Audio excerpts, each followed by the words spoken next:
So what you can also do inside of Polotno Studio is utilize AI image search and insert out different AI images that has been already generated by others.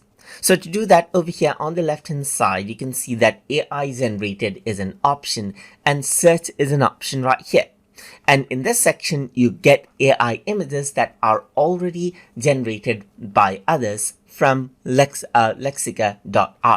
So if I were to go around over here and search, let's say, for example, computer right here, just like this, then it'll search out for AI generated images that are related with computer. Like, let's say, for example, there's one computer image right here. So you can click on this and this is here, as you can see.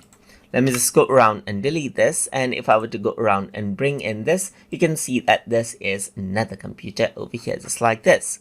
So if I were to go around and click on this, then you can see that this is another image of a computer over here.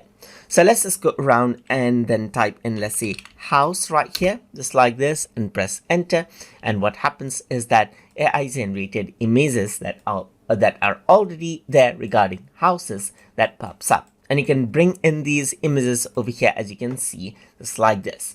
And that is how you can utilize AI image sets to bring in AI images generated by others into your project, which gives you options and also saves time, as you don't have to generate them manually. So that is how you can utilize AI image sets feature inside of Polotno Studio. So I hope you guys learned something as always. And as always, please like, comment, share, and subscribe.